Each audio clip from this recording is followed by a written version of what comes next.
If you've recently gone gluten-free or been diagnosed with celiac disease, you're probably thinking, it's hard enough just living. How could I possibly ever travel again?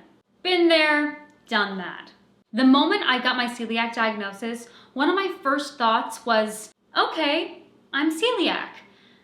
But if I go to France, I'm going to get a baguette. And if I go to Italy, I'm not gonna pass on pizza. I can cheat on special occasions, right? Clearly, I didn't know anything about celiac disease or that cheating isn't an option. Some people have just totally written off traveling as an option, and I'm here to tell you that you don't have to do that.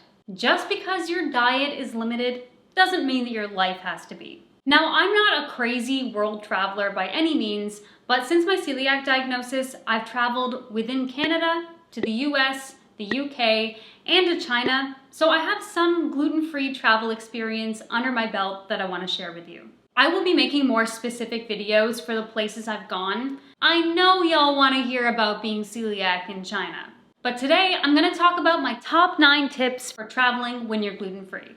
I'll be filling out my own tips with some super helpful information from the Celiac Disease Foundation. Seriously, they have some great tips that I didn't even think of. So after you watch this video, for more information, check out my links below or head over to celiac.org.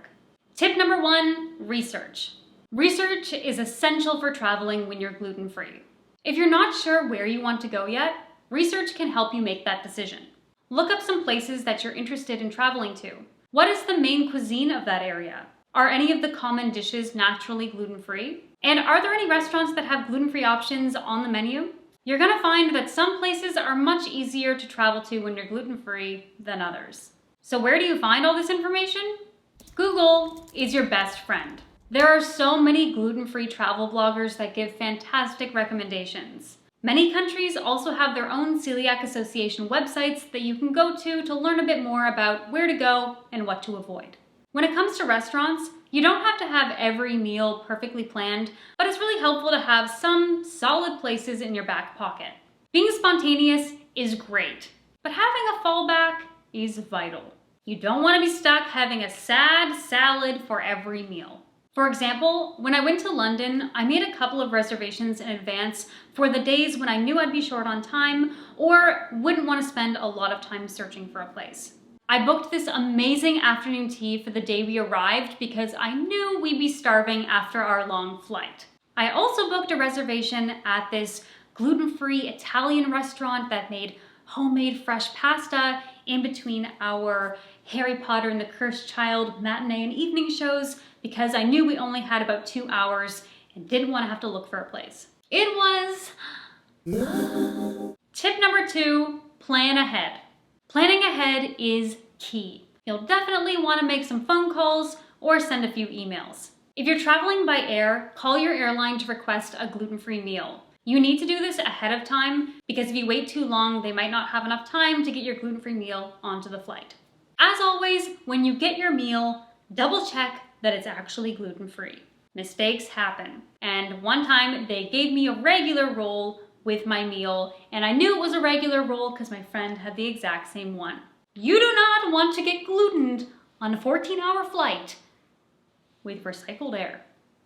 Final thing about airplane meals, if you have any other dietary restrictions, like vegetarian, they probably won't have an option for you. If this is the case, bring your own food. Trust me, there are only so many fruit plates you can eat. This brings me to get a doctor's note. This is an excellent tip from the Celiac Disease Foundation that I wish I had seen earlier, before all of those fruit plates. Bonk. A doctor's note will allow you to bring medical foods through security that would normally be classified as liquids. This includes foods like hummus, yogurt, smoothies, or soups. Yum! The same thing goes with cruise lines. Although, I'd recommend calling and asking about gluten-free options before booking the cruise to make sure you'll actually be able to eat. You don't want to be stuck on a boat in the middle of the ocean for a week with no gluten-free food. Plan ahead for your hotel or the place you'll be staying too.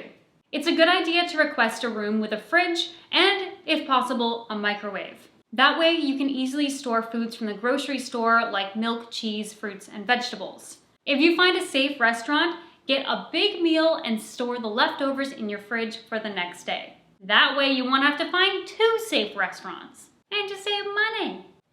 Check with the place you're staying about breakfast. Many places will be able to offer you a special meal if you plan ahead.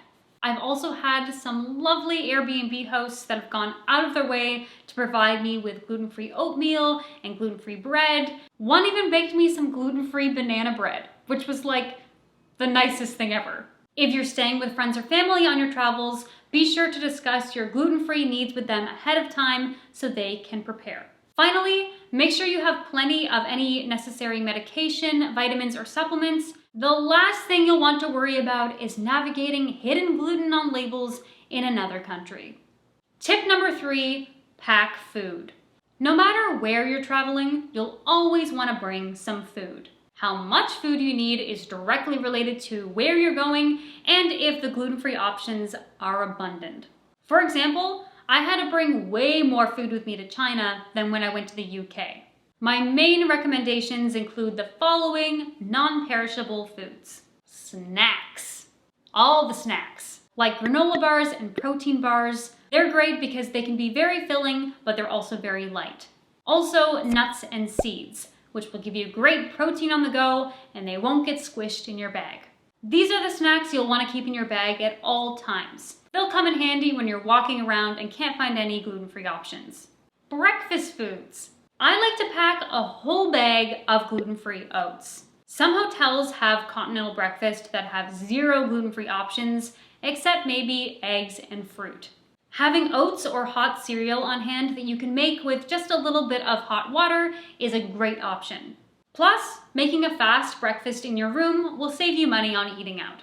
Some sweet treats, especially if you're traveling somewhere that won't have many gluten-free options. I like to bring chocolate bars and a box of cookies to satisfy my sweet tooth. I'm pretty sure if gluten-free Oreos existed when I went to China, I would have brought them.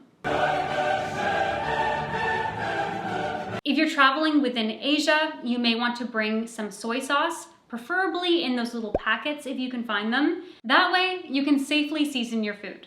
If you're traveling somewhere with few gluten-free options, but you'll have access to a kitchen, you can also bring a few bags of dry gluten-free pasta. It may seem like a lot to bring all that food, but it will make your life a lot easier. And as your trip goes on, your bag will get lighter, leaving you more room for souvenirs.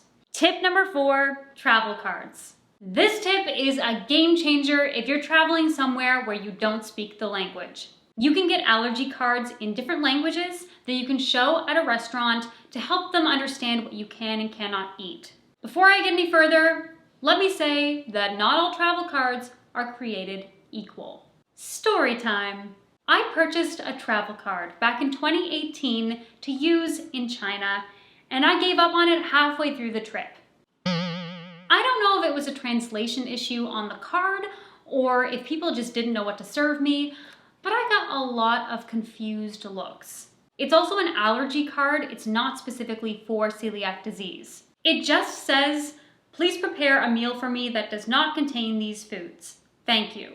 Which, as we know, doesn't even begin to cover cross-contact or cross-contam. My top recommendation for travel cards is Equal Eats. They have a card that is specifically made for people with celiac disease. It is so much better. Can we just talk about the difference here? This is just the English card, but you can get it in over 50 different languages. I love this card because it covers all of the grains that you can't eat, and it says, or I will get severely ill. Very important. It also has common foods gluten is found in, and it also has this amazing caution statement. Please use clean gloves, utensils, surfaces, cookware, and frying oil when preparing my meal. Crucial. Nearly all of this information was missing on my other travel card. You can buy a digital card or you can print it yourself, but I was reading some customer reviews about the cards and people were saying that their needs were taken so much more seriously with this printed out card because it looks so much more official. And as we can see from my printed out and self-laminated card, that is definitely true. Doesn't look super profesh, just saying. One more amazing thing about the Equal Eats cards is that they're customizable. So for example, I have celiac disease, but I'm also vegetarian. So I can build myself a custom card with multiple food restrictions, all in whatever language I need, which is mind-blowing. A lot of gluten-free people are also dairy-free, so you can put that right on the card, get it translated, and you're good to go. Make sure that you order your travel card well in advance so you're not stuck without it. All in all, Equal Eats is my top recommendation for travel cards. If you want one, you can find them at equaleats.com, which I will also link below. Tip number 5, translation apps. If you have a solid travel card, you probably won't need to use a translation app too much, but it's still a great thing to have while you're traveling. It's an excellent addition to your travel card if you want to explain what kind of food you want to order. For example, in China, I would show my allergy card which says no gluten or meat, and they would have no idea what to serve me. So I used Google Translate to write something like plain rice and veggies, no soy sauce, and it always turned out really well. Or they were able to tell me if they couldn't serve that to me. So when I was served a cup of what I thought was barley tea, I was able to translate barley, and they could tell me if that's what it was. And it was. It's a useful tool to have when something doesn't seem right. Another thing you can use a translation app for is reading ingredient labels in the grocery store. Now, they aren't always perfect, but it can be a helpful tool. For example, I used my translation app to read the label on a Heinz ketchup bottle, which would be gluten-free in Canada, but lo and behold, in China, it was not safe. Tip number 6, toaster bags. If you're traveling somewhere where you know you'll have access to gluten-free bread, bring toaster bags. I use these all the time when I'm on vacation or when I'm traveling for work. The ones I've used are the No Stick brand, although there are lots of different kinds out there. Let me show you. This package comes with 2 little toaster bags, which doesn't seem like a lot, but you can use them up to 50 times because you can hand wash them or put them in the dishwasher. To use your toaster bag, all you do is you put your piece of gluten-free bread in here, pop it in a regular old toaster, and it prevents any of the breadcrumbs getting stuck to your precious gluten-free bread. And voila, you have safe gluten-free toast. A lot of the time when I'm traveling, it's easy to find gluten-free bread, but it's hard to find a gluten-free toaster. Toaster bags to the rescue. Tip number 7, stick to simple foods. Many places you travel to will have a plethora of gluten-free options, while others will be a gluten nightmare. For the places that don't have many gluten-free options, stick to simple foods. Foods like fruit, vegetables, cheese, and nuts are generally gluten-free. Fresh foods are usually safer than processed foods, especially when you can't read the label. Here are some recommendations based on specific locations. For Southeast Asian foods, rice noodles, fish sauce, and coconut-based foods are naturally gluten-free. For Indian food, rice, chickpeas, also sometimes called gram flour, and curries are naturally gluten-free. For Japanese and Korean food, rice, meat, and seafood are naturally gluten-free. But be aware that most sauces will contain soy sauce, which has wheat in it. So ask for tamari if it's available. Also, avoid udon or ramen noodles, which are made with wheat. For South American food, there's lots of rice, beans, corn, and tapioca-based products, which are naturally gluten-free. For African and Middle Eastern foods, teff, millet, lentils, and cassava or tapioca are naturally gluten-free. Some European cuisines can be challenging, but they tend to have pretty good allergen labeling on packaging and in restaurants, which makes it easier. The same goes for traveling in Canada or the US. Most city centers will have some great gluten-free options, but some small towns and rural areas may not. Always read the labels in grocery stores and seek out restaurants that have gluten-free options. Tip number 8, travel with people who get it. Traveling with people who understand your dietary needs is going to make things so much easier. At some point, you won't be able to find something to eat. That's when it's important you're with someone who is patient. patient enough to go to a dozen different restaurants to find something safe for you. I mean, it's frustrating enough to deal with people who don't understand your needs. It's even more frustrating to try to deal with those people when you're navigating a new place. So choose your travel companions wisely. Tip number 9, adjust your expectations. I know that sounds tough, but hear me out. No matter where you go, I'm confident you'll find great options, but it won't always be amazing. As long as you know that going in, you won't be disappointed.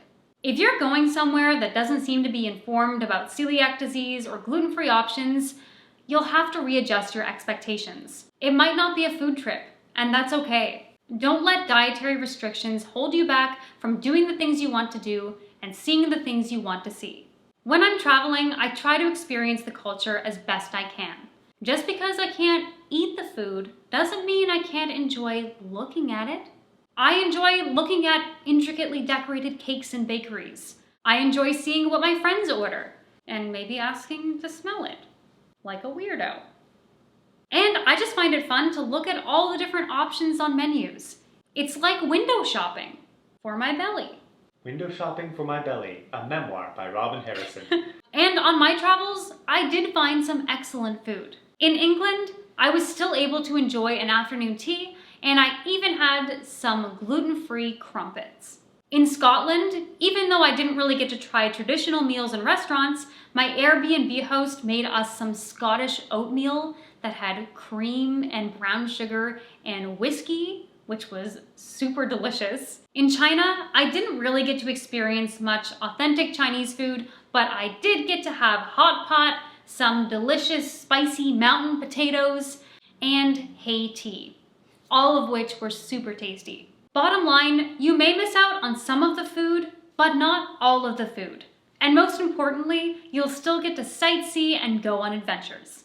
All of this talk makes me really excited to travel again.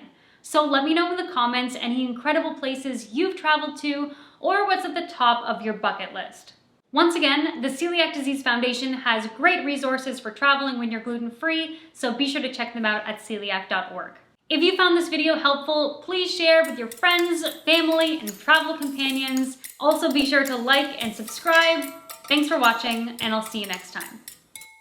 Toaster bags to the rescue. No, no, no, no, no, no, no, no, no, no, no, no. You can't do it.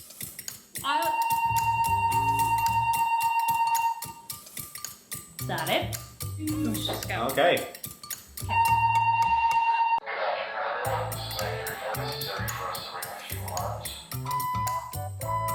Again? So obnoxious!